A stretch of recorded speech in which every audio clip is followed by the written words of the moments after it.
मैं हूं आपके साथ सुभाष पंवार और आप देख रहे हैं अपना मनपसंद YouTube channel India news live. आज की खबर लोहारू विधानसभा क्षेत्र के भाजपा उम्मीदवार जेपी दलाल के अनाज मंडी में आयोजित किए गए व्यापारिक सम्मेलन को लेकर। रविवार के दिन सिवानी शहर के अनाज मंडी में आयोजित किए गए व्यापारिक सम्मेलन में आई भीड़ को देखकर भाजपा के उम्मीदवार जेपी दलाल हुए गदगद। अनाज मंडी के व्यापारिक सम्मेलन में आए जन समूह को देखकर भाजपा उम्मीदवार जेपी दलाल ने कहा कि ऐसा जन समूह तो रैली में भी नहीं होता। जेपी दलाल ने इस कार्यक्रम को लेकर व्यापारियों व सिवानी शहर के लोगों का आभार जताया।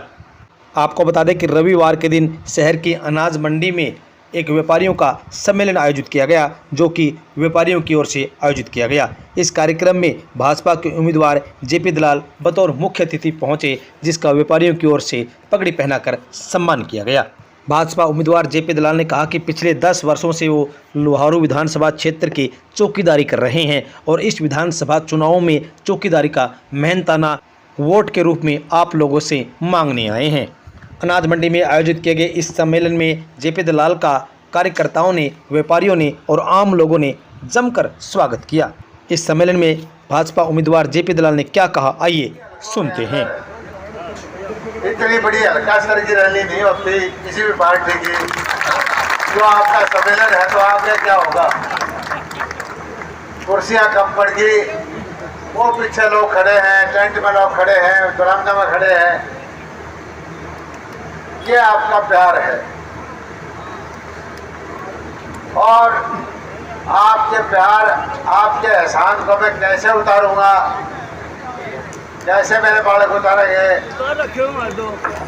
मैं बता नहीं सकता। आज से 5 साल पहले आप लोगों ने मुझे जिम्मेदारी दी यहाँ की और उस जिम्मेदारी को भी निभाया। और खास करके सिवानी के व्यापारी भाइयों से मैं कहना चाहता हूं कि मैंने आपकी चौकीदारी की है, दिन रात 24 घंटे चौकीदारी की है। और भाई चौकीदारी बिना तनख्वाह किए है, आज मजदूरी मांगने आया हो। मुझे भरोसा है सिवानी के सेठों से, सिवानी के व्यापारियों से, सिवानी के मजदूरों से, सिवानी के गरीबों से कि वो किसी का हक नहीं रखते, काम करने की मजदूरी देते हैं। और ये मजदूरी आपने 5 तारीख को कमल का बटन दबा के देनी है। भाई ध्यान करो, जब मैं आया था यहाँ पड़ोस के खेड़ावाड़ी की मकान में था, रेलवे रोड पे, मैं बड़ा राजी हो गया आया, बिस्तर जमाया, लड़का खोला तो टूटी में पानी खोनी। मैं शहर का बिगड़ा हुआ था भाई उससे। मैंने पूछी भाई ये ढंग है, तो बोला जी इसमें तो कुछ डालोगे तो आओगा, मतलब अपने आप नहीं आओगा, बोले ऊपर टंकी बड़ी इसमें डालोगे तो होगा। मैंने तब पता किया, बोले सारा शहर अपने आप ही ऐसे पानी मंगाता है और अपने उसमें डालता है तो आता है। बिजली का बुरा हाल था शहर में, याद कर लो क्या बिजली थी, सीवरेज तो था ही नहीं, पानी खट्टा मीठा मिला के पिया करते, मंडी में कोई दम नहीं था, कारोबार नहीं था भाई। धीरे धीरे करके मैं 15 दिन पहले आने चला गया।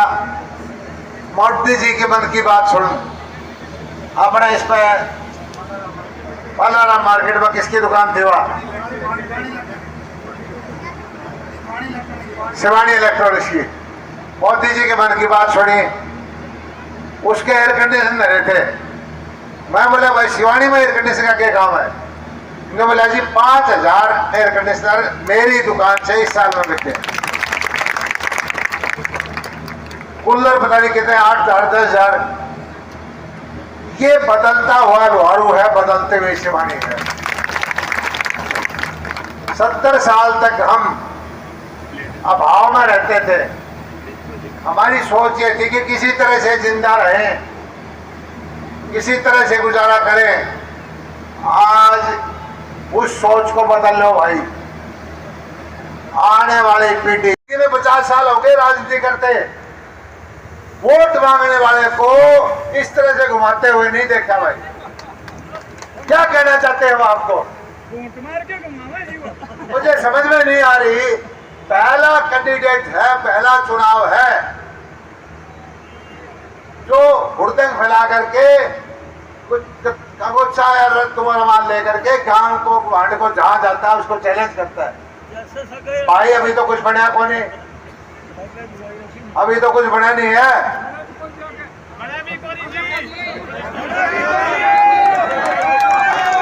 की अनाज मंडी में व्यापारी भाइयों ने मुझे बुलाया जी और ये कहा कि हमारा व्यापारियों का एक छोटा सा सम्मेलन है। यहाँ आकर के देखा तो हजारों भाई यहाँ पर उपस्थित थे। ऐसा ज़बरदस्त माहौल, मेरी राजनीति करते हुए मुझे 45-50 साल हो गए, जी मैंने नहीं देखा। पहली बार देख रहा हूँ। इतना ज़बरदस्त उत्साह है, इतना ज़बरदस्त जन समर्थन है। और ये क्यों है? जिस तरह से गरीब कल्याण की योजनाएं हमने की, जिस तरह से मेरिट पे हमें नौकरी दी, जिस तरह से किसानों को बीमा मुआवजा दिया, जिस तरह से नहरों में पानी दिया, जिस तरह से गरीबों के बच्चों को नौकरियों में हक दिया और हर वर्ग को हमने ऊपर उठाने की कोशिश की, ये उसी का परिणाम है। कांग्रेस के अंदर एक भर्ती रोको गैंग है, वो कोशिश कर रहा है कि उनकी सत्ता आ जाए तो इन गरीबों की नौकरी को खा जाएगा, मेरिट को तोड़ देगा। उनके विधायक बार बार ये बयान देते हैं, लेकिन जनता बहुत समझदार है। ऐसे गैंग को किसी भी रूप में हरियाणा में स्वीकार नहीं किया जाएगा। भारतीय जनता पार्टी तीसरी बार सरकार